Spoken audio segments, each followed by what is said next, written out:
ಅವ್ರ ಸಿಚುವೇಶನ್ ಅರ್ಥ ಮಾಡ್ಕೊಳ್ದೆ ಅವ್ರ ಬಗ್ಗೆ ನೆಗೆಟಿವ್ ಮಾತಾಡಿರೋ ನಿನಗೆ ಏನ್ ತಗೊಂಡ್ ಹೊಡಿಬೇಕು ಫಸ್ಟ್ ಹೇಳು. ಅವ್ನ್ ಏನ್ ಸರ್ ಕೇಳ್ತೀರಾ ಏನ್ ತಗೊಂಡ್ ಹೊಡಿಬೇಕಂತ? ಇದ್ರಲ್ಲಿ ಹೊಡಿಬೇಕು ಸರ್.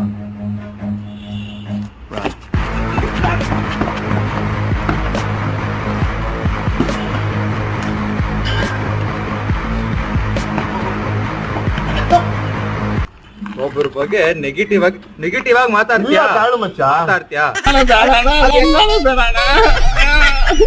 ಹೊಡಿಬೇಡ ತಾಳು. ನಿಂದು ಅವ್ರದ್ದು ಒಂದೇ ಕತೆ. ಫುಲ್ ವಿಡಿಯೋ ನೋಡಲ್ಲ, ಫಸ್ಟ್ ಅವ್ರ ಕಮೆಂಟ್ ಫುಲ್ ಓದ್ತೀನಿ ಬಾ. ಅವ್ರ ಸಿಚುವೇಶನ್ ಅರ್ಥ ಮಾಡ್ಕೊಳ್ದೆ ಆ ವ್ಯಕ್ತಿ ಬಗ್ಗೆ ನೆಗೆಟಿವ್ ಮಾತಾಡಿರೋ ನಿನಗೆ ಏನ್ ತಗೊಂಡ್ ಹೊಡಿಬೇಕು ಅದನ್ನ ಹೇಳು ಫಸ್ಟ್. ಅವ್ರೇನ್ ಬಂದು ನಿನ್ನ ಹತ್ರ ಹೆಲ್ಪ್ ಕೇಳಿದ್ರಾ? ಹೆಲ್ಪ್ ಅಂದ್ರೆ ಏನು ಅಂತ ಫಸ್ಟ್ ಅರ್ಥ ಮಾಡ್ಕೊ. ನೋಡು, ಅವ್ರದ್ದು ನಿಂದು ಒಂದೇ ಕತೆ. ಶಾರ್ಟ್ಸ್ ನೋಡೋದು, ಇಲ್ಲಿ ಬಂದು ಕಮೆಂಟ್ ಹಾಕೋದು. 60 ಸೆಕೆಂಡ್ ಶಾರ್ಟ್ಸ್ ಅಲ್ಲಿ ಯಾರು ಫುಲ್ ವಿಡಿಯೋ ನಿಮ್ಗೆ A to Z ಏನು ಅಂತ ಗೊತ್ತಿರಲ್ಲ ನಿಮ್ಗೆ. ಅದಕ್ಕೆ ಫುಲ್ ವಿಡಿಯೋ ನೋಡಿ ಅಂತಾನೆ 60